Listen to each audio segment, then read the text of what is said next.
Արագածոտնի մարզի Կարմրաշեն գյուղն է, փոքրիկ, բայց հերոսական։ Օրհասական պահերին կարմրաշենցիները մշտապես ամուր թիկունք են եղել հայրենիքի համար։ Դեռ երկրորդ համաշխարհայինին 600 բնակիչ ունեցող գյուղից ռազմաճակատ մեկնեց 120-ը։ Արցախյան պատերազմին էլ գյուղը հերոսներ տվեց։ Այս քաջերի կողքին ապրիլը նոր անուն գրեց։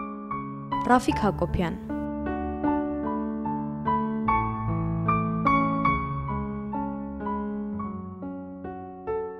Այս գյուղում, այս տանը մեծացել է,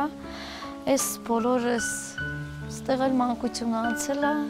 սարերում, սպորտաձևեր էր սիրում, ֆուտբոլ էր սիրում, կարատե էր գնում, աշխուժ էր, երեխաների մեջի ամենաճարպիկը ինքն էր։ Ամաչկոտ, բայց համարձակ ու կազմակերպված տղա էր Ռաֆիկը։ Ընտանիքը Ռուսաստանում էր բնակվում, ինքն էլ 8-րդ դասարանն ավարտելուն պես միացել էր ընտանիքին։ Մեկի երեխեն լացեր, ինքը հետը կանգներ կլացեր, միշտ տենց էր, անգամ ճիշտ է ուրախության պահերին անգամ թախից կար Ռաֆիկի աչքերում։ Սա այն դասարանն է, որտեղ Ռաֆիկն է սովորել։ Քաղցր հիշողություններ են կապված այդ տարիների հետ։ Սասունցի Դավիթ Նյութերն ասնելուց մի քանի օր հետո, երբ շահադրություն տվեցի գրելու, ինչ եմ ուզում դառնալ։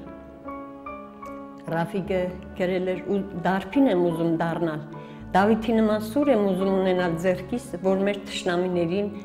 հաղթեմ։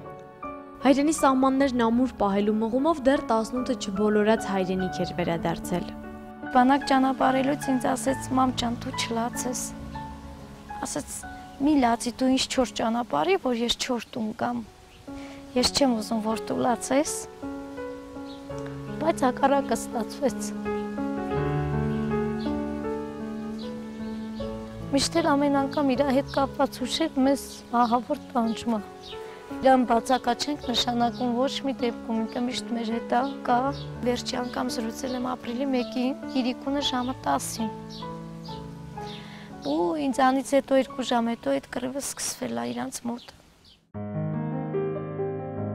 Ռաֆիկն ավագ հետախույզ էր, գնդացրորդ։ Հնարավորություն ուներ որպես սերժանտ ծառայությունը շարունակելու Հայաստանում, բայց նախընտրեց մնալ հայկական երկրորդ հանրապետության դարպասների մոտ, Թալիշում։ Ես որ գնացի Թալիշ տեսա, ասի Ռաֆիկ ջան, ես ուր ես եկել, դու ես ու թուրքը։ Նույնիսկ ասի, որ ասում են եղնիկները լավ տեղ չի, բան, եղնիկները հիմի շատ լավ տեղ է, քան քո տեղը, ցավը տան։ Ասես մամ, ինչ ես մտածում, ոչ մի բան չկա, ծառայում ենք։ Տատի եմ, պապի եմ, բա գյուղը պետք է պահենք, թե չէ։ Ապրիլի 1-ին վերջին անգամ խոսեց տղայի հետ։ Ռաֆիկն ասաց, որ դիրքեր է բարձրանում ու այլևս չզանգեց։ Ասես մամ ջան, որ կաս ինձ զորացրման, շորեր կբերես։ Շատ լավ էի տրամադրված, որ ինքը կար ու ես չգիտեմ, ինչ պետք է ընդունեի ու ինչ պետք է անեի այդ քեֆը, իրոք։ Ապրիլի 2-ին ադրբեջանական դիվերսիոն խմբի առաջ խաղացումը կասեցնելիս Ռաֆիկ Հակոբյանը հերոսաբար զոհվեց։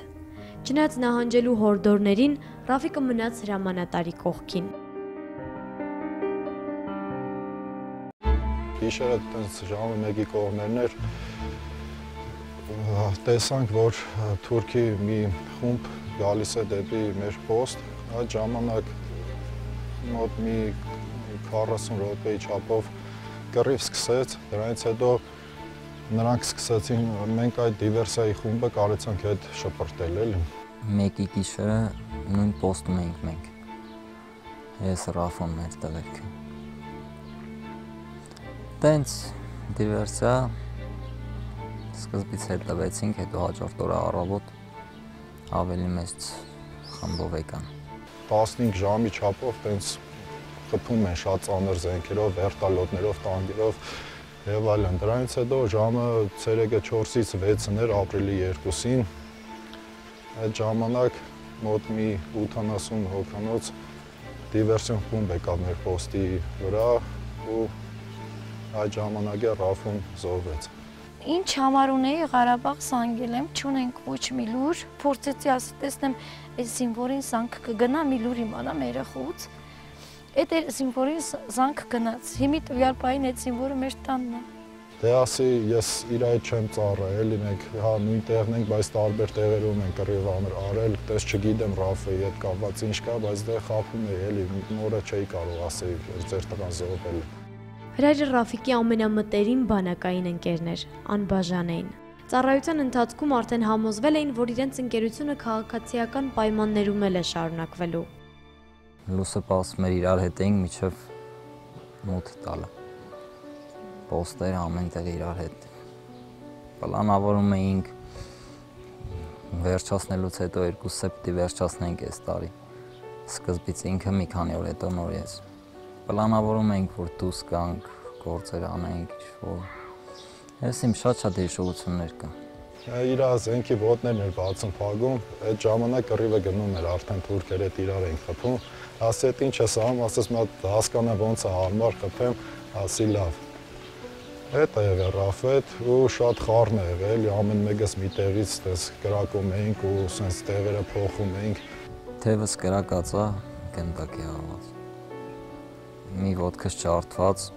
մյուսը մի քանի տեղով ասկոլ կա, գրանատի, թիակս է ջարդված։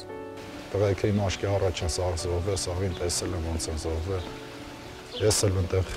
համ հրազենից, համ ասկոլկից վիրավորվել եմ։ Ու ես իմ Աստծո աջողությամբ ես իմ փրկվել եմ, չգիտեմ։ Դες սենց բան կա մեր հայ զինվորների, ինձ թվում է ուրիշ տեղեր կա, որ պատրաստվում են, ֆորմա են սարքում, բացինգային սարքում, որ ուվալյատին սիրուն հագնված տուն գնան։ Մենք իրար հետ համարյա ամեն օրվա խոսալու թեման էդ է, թե ոնց պետք է թանք, մի օր ինքը ուրիշ բաներ ասում, մի օր ես ուրիշ բան ասում, ընդհանուր մի հատ հայտարար ենք եկել, որ 2 շորերն են նույն ձևի պետք է սարքենք։ Ու արդեն սկսել էինք։ Ու սենց եղավ։ Ռաֆիկի մոր միակ մխիթարությունը որդու մասին հիշողություններն են։ Այն ծառը, որի վրայից Ռաֆիկին չէին կարողանում իջեցնել, այն քարերը, որ որդին իր ձեռքերով է շարել։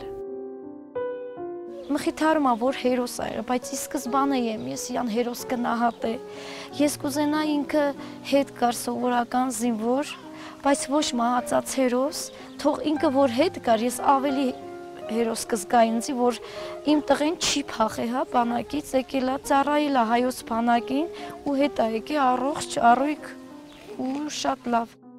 Ռաֆիկի երազանքներն ու նպատակներն անկատար չեն մնալու։ Ծնողները կկառուցեն այն տունը, որի մասին այդքան երազում էր Ռաֆիկը, ու արդեն հայրենիքում, իրենց որդու ծննդավայրում։